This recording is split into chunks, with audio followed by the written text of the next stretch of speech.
بسم الله الرحمن الرحیم. به نام خداوند بخشاینده و مهربان. والفجر، قسم به سپیددم. ولیال عشر، و قسم به 10 شب، یعنی 10 شب نخست ماه ذوالحجه.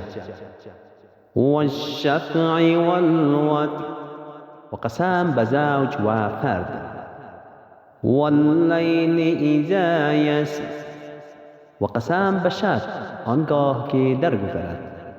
هل فی ذلک قسم لذی حجر، آیا در این سوگندها برای خردمند بند نیست؟ الم تر کیف فعل ربک بعاد، آیا ندیدی که پروردگارت با قوم عاد چی کرد؟ ارم ذات العماد، همان قوم ارم با ستونهای بلند. التي لم يخلق مثلها في البلاد، که مانندشان در شهرها آفریده نشده بود. و ثمود الذین جابوا الصخر بالواد، و قوم ثمود که صخره‌ها را در دره‌ها می بریدند و در آن خانه می ساختند. و فرعون ذی الاوتاد، و فرعون صاحب میخها، ارتش نیرومند یا شکنجهگاه ها. الذین طغوا فی البلاد، آنان که در سرزمین ها طغیان کردند. فاکثروا فیها الفساد، و در آن فساد بسیار بپا کردند. فصب علیهم ربک سوط عذاب، پس پروردگارت عذاب پیاپی و درد آور مانند شلاق سوزان به آنان فرو ریخت. این ربک لبالمرصاد، همانا پروردگارت در کمین است. فاما الانسان اذا ما ابتلاه ربه فاکرمه ونعمه، اما انسان چون پروردگارش او را بسیار بیازماید و گرامی اش دارد و نعمت به او دهد، فیقول ربی اکرمن، پس میگوید پروردگارم مرا گرامی داشته است. و اما اذا ما ابتلاه فقدر علیه رزقه،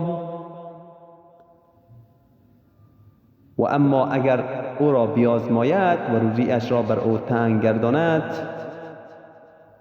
فیقول ربی اهانن، میگوید پروردگارم مرا خوار کرده است. کلا بل لا تکرمون الیتیم، نه چنین نیست، بلکه شما یتیم را گرامی نمی‌دارید. ولا تحاضون علی طعام المسکین،